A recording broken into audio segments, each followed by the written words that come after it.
হিন্দুদের জন্য। বাবা কয় কি বুঝাতে চাও?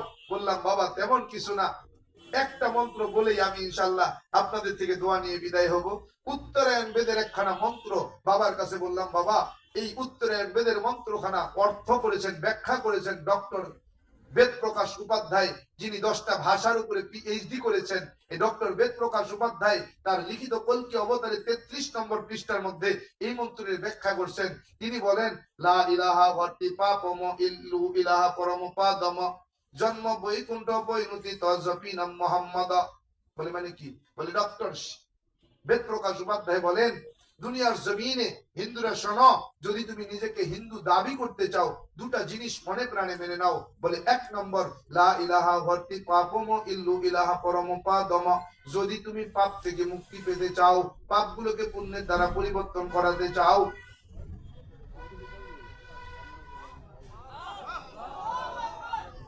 পাপগুলোকে যদি মুক্তি পেতে চাও, পাপগুলো পুণ্যের দ্বারা পরিবর্তন করাতে চাও, 12 মাসে 13 জন খোদা, 33 কোটি দেব দেবী, তুলসীর গাছের তলায় 64 কোটি ভগবান ত্যাগ করো, লা ইলাহা ইল্লু ইলাহা নামক কালেমা পড়ে মুসলমান ধর্ম গ্রহণ করো। 2 নম্বর, জন্ম বৈকুণ্ঠ পৈনুতি তজপিনাম মোহাম্মদ। আর মৃত্যুর পরে যদি বৈকুণ্ঠ নামক স্বর্গ পেতে চাও, যেই স্বর্গে গেলে ক্ষুধার যন্ত্রণা থাকবে না, যেই স্বর্গে গেলে পানির পিপাসা থাকবে না, যেই স্বর্গে গেলে গাছের পাকা ফল ছুটায় খেতে কেউ বাধা দিবে না, যেই স্বর্গে গেলে কোনোদিন বয়স বাড়বে না, যেই স্বর্গে গেলে কোনোদিন তুমি অসুস্থ হবে না, যেই স্বর্গে গেলে তুমি কোনোদিন মারা যাবে না, যেই স্বর্গে গেলে আবার তোমাকে বের হতে হবে না, ওই স্বর্গ যদি পেতে চাও এমনি এমনি হবে না। অপরিণুতিত জপিনাম মুহাম্মদ, মুহাম্মদের জীবন আদর্শ তোমার জীবন আদর্শ বানাও। এই দুইটা কাজ করলে তুমি হিন্দু, যদি না করো তাহলে তুমি হিন্দুও না। এখন আপনি মানবেন কি মানবেন না এটা আপনার ব্যক্তিগত ব্যাপার, কি ঠিক কিনা? হাজিরিন, এই প্রেক্ষাপটে শুক্রবার দিবাগত রাত, বৃহস্পতিবার দিন যায় রাতে, শুক্রবারের রাত্রিতে আল্লাহ তাআলা আমাকে স্বপ্নের মাধ্যমে কালেমা পড়িয়েছেন, ওযু শিখিয়েছেন, নাম রেখেছেন, ফজরের নামাজ আদায় করাইছেন। স্বপ্নের মাধ্যমে সর্বোপরি যিনি আমাকে কালেমা পড়িয়েছেন, আলহামদুলিল্লাহ, অহংকার নয়, অহংকার নয়, আমার রসুলকে ছোট করার জন্য নয়, যিনি আমাকে কালেমা পড়িয়েছেন।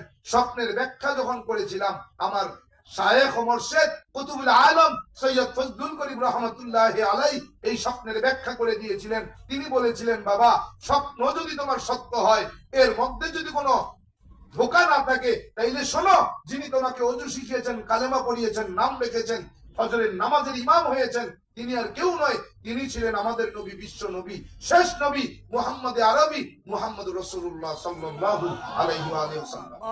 হাজিরিন, স্বপ্নে আমাকে আমার রাসূল আমার ডান হাতের ঠিক এই জায়গায় ধরে ধরে আমাকে ওযুখানায় নিয়ে ওযু শিখিয়ে, আমাকে হাঁটুর সঙ্গে হাঁটু লাগিয়ে সামনাসামনি বসে আমার রাসূল আমাকে কালেমার তালকিন দিয়ে কালেমা পড়িয়েছেন।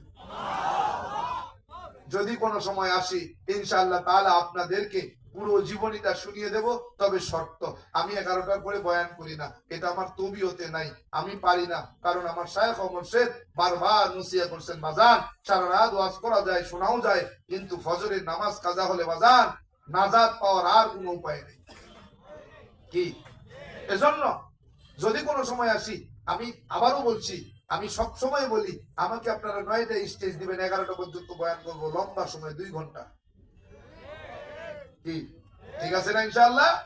আজকে আমি দোয়া চাইতেছি, দোয়া করতেছি, হযরতকে পিছনে বসিয়ে রেখেছি, এটা আমার জন্য বেয়াদবি। কারণ আমি জীবনে কোনোদিন আমার পরবর্তী আলোচক আসার পরে এত সময় বয়ান করছি আজকেই প্রথম। কারণ আমি শেষ করতে পারিনি, এজন্য এতটুকু সময় নিয়েছি। হযরত আল্লাহ তাআলার হস্তে ক্ষমা চাইতেছি, আল্লাহ পাকের কাছে ক্ষমা চাই, আপনার কাছেও ক্ষমা চাই, মাফ করে দিবেন। জি, এখন আমি তো বলেছি মুত্তাকি হতে গেলে কয়টা গুণ লাগে? কয়টা? 3টা। 3টার একটা গুণ হলো মিম্মা রাযাকনাহুম ইউনফিকুন। কি? আমার দেওয়া সম্পদ থেকে আমার রাস্তায় দান করো। এটা মুত্তাকি হওয়ার একটা শর্ত। কি ঠিক কিনা? হাজির, আমি যদি এখন আপনাদের কাছে হাত পাতি তাইলে কি বেজার হবে? ভাই 5 মিনিট কালেকশন করছিলাম। এটা আমি সব সময় বলি, সব জায়গায় বলি। গজারিয়া চেনেন? গজারিয়া থানার ভিতরে গুয়াগাছিয়া ইউনিয়ন আছে, চারপাশে মেঘনা, মাঝখানটা একটা চর। এই চরে এবছর কালেকশন করেছি, 5 বছর আগে একবার কালেকশন করেছি, ঠিক 5 মিনিট।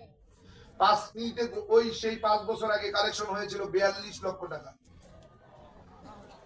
আর এবছর আমার আগে নানুপুরের পিসাব বয়ান করছেন, আমার পরে উজানির পিসাব বয়ান করছেন। আমি মাঝে আধা ঘন্টা সময় পাইছিলাম, 5 মিনিট কালেকশন করছিলাম 75 লক্ষ হাজিরি। আমি যদি আমার বাবা মা, আত্মীয় স্বজন, ধন সম্পদ, বাড়ি গাড়ি, টাকা করি সব ছেড়ে আমি ইসলাম গ্রহণ করতে পারি, আপনি সব থেকে কেন ইসলামের জন্য দান করতে পারবেন না বলেন? কি কি পারবেন?